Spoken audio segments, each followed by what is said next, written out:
Welcome to the Top 10 Garden Show with Ken Lane. Listen to Ken's tips, tricks, and garden shortcuts guaranteed to make your gardens more beautiful than ever this year. Now welcome your host, Ken Lane. So we are into, I just mentioned, all the leaves have dropped off of virtually most of my plants. I've got a few bean pods left on, a few like desert willows, mimosas, or silk tassel trees, but basically it's just bare sticks. This is when your evergreens take center stage. Oh my gosh. If you don't have enough evergreens planted out there, this is the time to add some more. You'll get a feel for it. Do I feel naked? Do I feel like I want to walk out there? Can I just enjoy the fragrance of some fresh boughs coming indoors? Can I enjoy a holly by the front door? Can I, my magnolias are spectacular.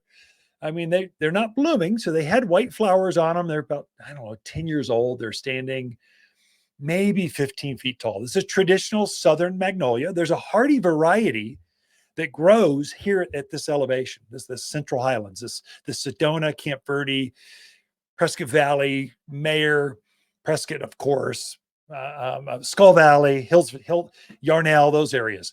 It grows out here. So it grows at this altitude. It's called an Alta, A-L-T-A, magnolia. It's a dwarfed version of the Southern magnolia. This is the traditional big evergreen leaf.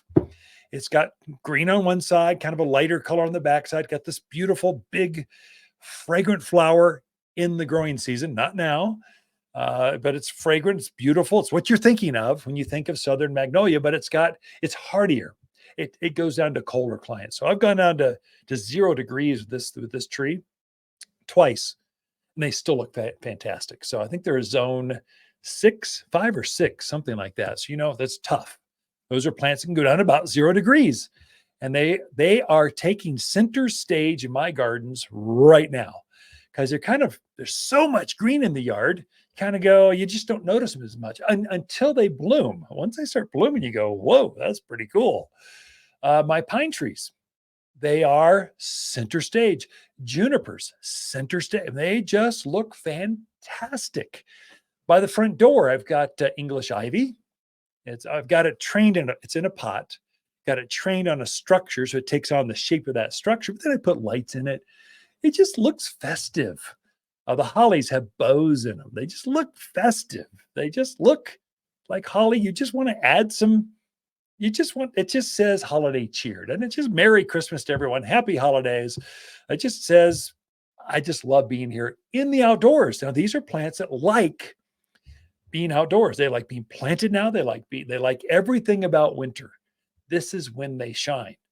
And so if you're thinking about a new Arizona cypress, I just talked to a neighbor.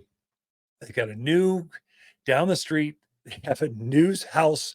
This lot's been open forever. Finally, a house is going up, being built right now. So you can see that the roof just went on, and you can just tell their back patio. They're looking at vistas of Granite Mountain. And all of a sudden, they are exposed. Every time they're out there watching the sunset, their neighbor's going to be watching with them. So they're going to, again, what do I do? Well, we need some Arizona cypress out there. Let's plant them now. Get them in as soon as you can. I mean, we're talking by the end of the year. Put those things in so they can root out some, and so they'll flush new growth next spring.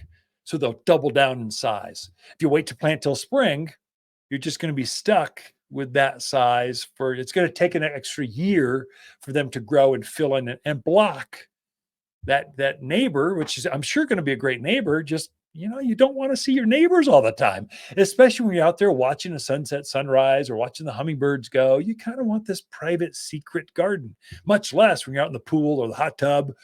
You truly want some privacy. Just so it's you. So those are things that are good. The things that really kind of look good for the holidays, I'd call them out in order of popularity. Colorado Spruce, #1 seller for the holidays, because they just have this perfect Christmas tree kind of shape. They just scream, I'm a Christmas tree. I grow out here at the elevation. Colorado Spruce grows everywhere in the hilltops throughout Arizona. It's a native. It adapts really well here. So that's number one, with that perfect Christmas tree shape. And there's several varieties. There's a fed Alberta spruce, a Alberta spruce. There's baby blue spruce. If they got the word spruce, you know it's a good plant for here, because the native cousin of that, Colorado variety, actually it grows on the ridgelines. You're going to see, if you go up in the hills, you're going to run across an evergreen that looks like a Colorado spruce. That's what it is. It's cousins of that. The next one would be deodar cedar. This guy's a monster. It grows fast, it grows big, and it needs real estate, a lot of property. It grows as big as a house when it's up to size. So it's 60 foot by 25 foot wide. And the reason it's most popular, it's got this layered, it's got more of a casual native look. It's not native. Actually, it's native from the Middle East, Lebanon, that area. It's where it comes from originally, but what did they call that in the Old Testament? The tree of Lebanon. That's deodar cedar. That's the same plant. Back in the day, it was 200 foot, and eventually they'll get that big. But right now, the 50, 60-year-olds that were planted about that long ago, they seem to be trending about 60 feet tall, 25 feet wide. So they grow fast. So you can get a lot of plant for the money. They just fill in quickly for you. But deodar cedar, good choice. Looks like a Christmas tree, but with a soft, kind of a wandering top to it. Just kind of so soft, it grows so fast. Next would be Arizona cypress. It's a native. Arizona cypress looks kind of like a juniper, but it has a more silver color to it. So it has more of it doesn't have that yellow hue, and it doesn't cause the allergies that junipers do.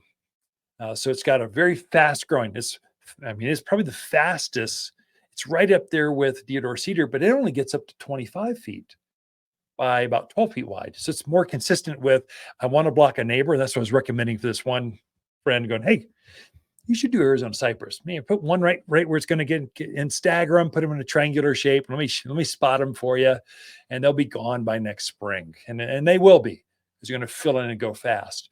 They don't quite have a Christmas tree look. It's got more of a juniper kind of look, but they can be. They're pretty. They have an Arizona look to them because they're from here for us. So you know they're going to adapt. Get them up to size. Don't have to care for them anymore because they naturalize so easy. So Arizona cypress. Of course, juniper. I use junipers for myself. Now everyone goes, I've got allergies. I'm going, yeah, but you're planting the wrong one. The female junipers don't cause allergies. It's the males. The males put on the pollen. The females put on the berries. So the females are not your issue. It's all the guys in the juniper family. They cause all the allergy issues. And so I love the size, consistent growth, and easy care. They don't get bugs. They don't have problems. You can neglect them. They still grow. Junipers, we're living in the largest juniper forest in the country right here. So you know they're going to do well. So I use Spartan junipers because they're about 15 by 6 foot wide. They're consistent. So I stagger them out to block my neighbors. A Wichita blue. It's a blue, silver blue color, stunning color. Again, 15 by about 6 foot wide. So pick your color. You want a blonde? You want a brunette? Which color you like? Because they're both the same. So you can go out, and there's got some bigger, some smaller. There's skyrockets. There's Italian cypress. That's basically a pencil in the yard. Grows up 50 foot tall by 3 foot wide.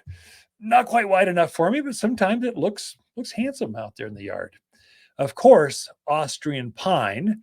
That's a direct cousin of ponderosa pine or pinyon pines. Pinyon pines would be another one. In fact, they have what they call single needle pinyon pine. That's the one they get the nut on. In fact, if I were planting a pinyon pine, I would go with a single leaf pinyon pine. It's got a bluer color, chubbier kind of needle to it. It's got a prettier pine cone, and you can get nuts on it. Whereas our native, the native one's a little slow.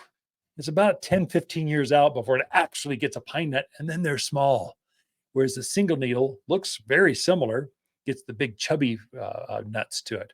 And then Austrian pine is direct cousin of ponderosa pine. It's a long needle pine, but it keeps its foliage right down to the ground. So for privacy, it's a much more handsome, fuller, thicker, blocking, private kind of tree. And it decorates really well. Put little red bows, a few lights on it. It just screams happy holidays. And with that, I've got more. They're all here at the garden center. Walk around, take a look. You'll see what they look like in winter. But we got more in store for you. Let me take a quick break, pay a couple bills. We'll be right back after this. Okay, maybe after the same white elephant exchange, it's time to start a new holiday tradition. A living Christmas tree from Watters Garden Center can be decorated and enjoyed for a lifetime, not just a season. When the holiday festivities end, gather family and friends and plant your tree together for years of enjoyment. Guaranteed. As your family tree grows, have a tree grow with your family from Watters Garden Center in Prescott.